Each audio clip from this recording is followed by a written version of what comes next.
Programang ito ay rated SPG. Striktong patnubay at gabay ng magulang ang kailangan. Maaaring may masiselang tema, lengguwahe, karahasan, sexual, horror o droga na hindi angkop sa mga bata. Tutulungan ni Franco sila Christy upang makatakas sa kamay ni Shaira. Alamin natin.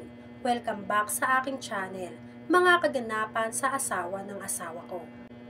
Inimbitahan ni Shaira at Franco sa kanyang revenge party sila Jordan, Christy, Hannah at Leon.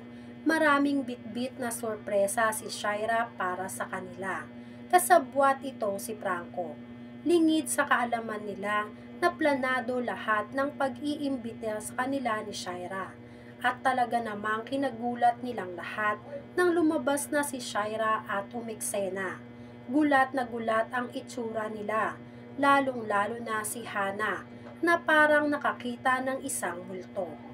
Sinimulan na ni Shaira ang lahat ng plano nilang dalawa ni Franco. Ang pasunurin sila sa lahat ng mga utos ni Shaira bago nila makita ang kanilang mga anak. Sawa na sila Christy sa lahat ng palabas ni Shaira sa kanila. Atat na sila na makita ang kanilang mga anak. Ngunit pinaglalaruan pa sila ni Shaira. Pinainom sila ni Shaira ng wine at ang hindi nila alam ay nilagyan ito ni Shaira ng pampatulog. Pagkatapos magpakanta ni Shaira sa kanilang lahat ay narinig na ang mga boses nila ni Billy at Tori. Kaya nagkaroon ng pag-asa ang dalawang bata na maililigtas na rin sila sa wakas ng kani-kanilang mga magulang. Sa pagpapatuloy ng revenge party ni Shaira, oras na para makita ang pinakahihintay nilang lahat. Ang pinakasurpresa ni Shaira sa kanilang lahat. Dinala ni Shaira sila Christy kung saan niya itinago at ikinulong si Billy at Tori. Purong pananabik ang naramdaman nilang lahat nang makitang buhay ang mga anak nila. Gustong-gusto nilang lapitan ang mga anak nila. Ngunit pinagbawalan silang lumapit ni Shaira. Dahilan ni Shaira na masisira ang lahat ng plano niya kung sakali na hindi siya sundin nila Christy. Wika ni Shaira na huwag silang gagawa ng kahit anong mga bagay na hindi pinag-uutos ni Shaira sa kanila. Kung hindi ay malalagot silang lahat. Baka maging yun na talaga ang huli nilang pagkikita at pinakahuling reunion nilang pamilya. Kaya naman walang nagawa sila Christy kundi ang manabik na lang sa kani-kanilang mga anak. Maya-maya ay bigla na lang silang nakaramdam ng kung ano sa kanilang katawan. Umepekto na ang gamot na inilagay ni Shaira sa inumin nilang lahat at nagtagumpay si Shaira. Nakatulog silang lahat at sila Tori ay iiyak naman dahil sa nangyari sa magulang nila. Tila nawalan sila ng pag-asa dahil sa nangyari. Pare-pareho na silang naging bihag ng mga patibong at plano ni Shaira nang sabay-sabay silang manghina sa ginawa sa kanila ni Shaira. Nang magising sila ay nakatali na silang lahat. Hiniwalay ni Shaira ang kwarto na pinaglalagyan ni Jordan. Binisita ni Franco sila Christy at tinanong nila si Franco kung ano ang dahilan kung bakit sinusunod ni Franco ang lahat ng pinag-uutos sa kanyang kasamaan ni Shaira. Sinagot sila ni Franco na mahal niya si Shaira, kaya sinusunod niya ang lahat ng pinag-uutos sa kanya. Nakiusap sila Hannah na huwag galawin ang mga bata dahil wala silang kinalaman kung ano man ang naging kasalanan nilang mga magulang kay Shaira. At dito nga ay sinulsulan nitong si Hannah si Franco na niloloko lang siya ni Shaira dahil ang totoong mahal ni Shaira ay si Jordan. Samantala, si Shaira ay pinagpipilitan na kunin kay Jordan si Junior. Ngunit desidido si Jordan na hindi niya kailanman ibibigay kay Shaira si Junior.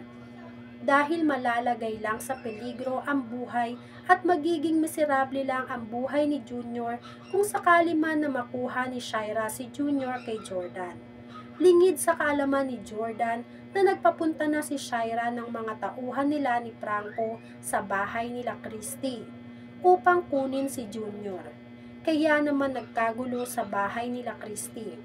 Galit na galit at pilit kumakawala si Jordan sa pagkakatali niya. Nang malaman niya na pinapakuha na ni Shaira o pinakilos na ni Shaira ang mga tauhan niya para makuha si Junior sa kanila. Nagbanta pa si Shaira kay Jordan na kapag nakuha na niya ang anak niyang si Junior sa puder ni Jordan ay isa-isa na niyang papatayin ang mga babaeng mahal sa buhay ni Jordan. Naglagay ng bomba sa kulungan kung saan nakakulong si Tori at Billy. Wika ng kasabwat ni Shaira na kapag ginalaw nila Tori ang bomba ay sabay-sabay silang mamamatay. Takot na takot si Tori. Nagwika si Tori kay Billy na ayaw niya pang mamatay. Sa kabilang banda, dahil sa kasakiman at kasamaan ni Shaira ay mahuhulog siya sa sarili niyang patibong at bitag. Dahil sa sobrang pusok ng damdamin ni Shaira ay magagawa niyang halikan si Jordan bilang one last kiss daw di umano sa asawa niya. Dahilan para mahuli siya ni Franco. Ramdam ni Franco na pinagtaksilan siya ni Shaira, kaya nagalit siya kay Shaira. Ginamit naman muli ni Shaira ang panguuto niya kay Franco para pasunurin ulit at hindi siya paghinalaan na ginagamit lang niya si Franco para lang magtagumpay sa paghihiganti niya. Mukhang mapupurnada pa ang lahat ng pinaghirapan ni Shaira dahil ang kaisa-isang nagtaong nagtiwala sa kanya na si Franco ay nahuli pa siya sa nainiiputan niya sa ulo. Kaya naman nagkaroon ng komosyon sa pagitan ni Shaira at Franco. Hindi akalain ni Franco na mahuhuli niya si Shaira kasama ang asawa na si Jordan. Pinagkatiwalaan raw ni Franco si Shaira, tapos ay pagtataksilan siya nito sa sariling bahay mismo ni Franco. Kaya nawala ng tiwala si Franco kay Shaira. Lalo pa at huling-huli niya ang ginawa ni Shaira sa asawa nitong si Jordan. Parang binuhusan ng mainit na tubig ang buong pagkatao ni Franco nang makita itong si Jordan at Shaira na magkalapit ang mga mukha. Siguro nga raw ay tama ang sinasabi nila Christy na ginagamit lang siya ni Shaira para sa pansarili niyang kagustuhan. At pagkatapos ay si Franco naman ang lolokohin at iiwan nitong si Shaira. Matauhan na kaya si Franco sa nadatnan niya kay Shaira? Yan nga ang mga kaganapan at mga dapat nating abangan sa asawa ng asawa ko. Kung gusto niyo pa ng mga ganitong klaseng video ay mag-subscribe at i-like itong video na to. Maraming salamat po.